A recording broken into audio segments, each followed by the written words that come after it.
So you may or may not know that it is going to be a nebulizer patient from the get-go. And if you have to set up before, if you have to set up after you already have the patient on the ventilator, here are the steps that you're gonna have to take, or if you already know, then you're gonna adjust it as is. One, the nebulizer T-set where you'd normally hook to the oxygen goes into the side port right there. You're gonna need the FiO2 adapter. And so this piece right here, that's gonna plug in over there, green to green, makes sense. You're gonna need your cuff connector right there.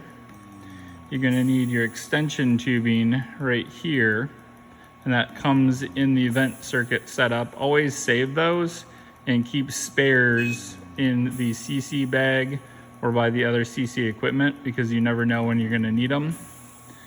Your filter is gonna go right there.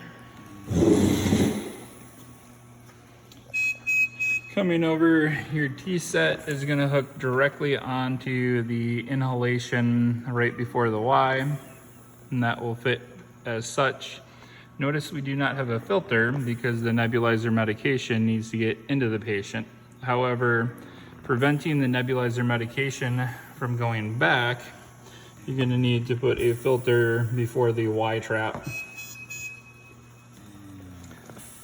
That way you prevent the medication from getting back into the patient. That is all the hookup.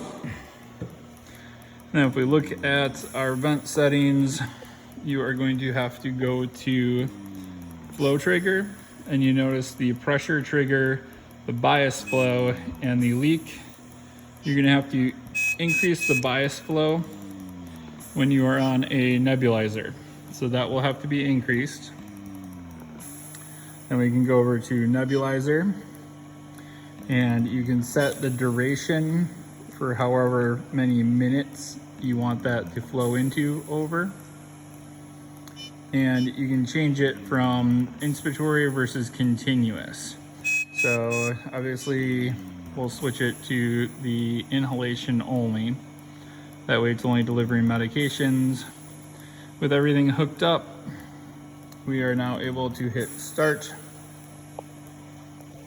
and that will deliver our medication, our nebulizer.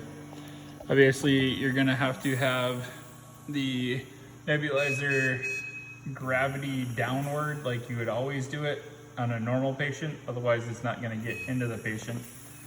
But you need the double filters, the filter before, the filter after, increase the bias flow, then you can go about like you normally do. That is how you set up a nebulizer treatment.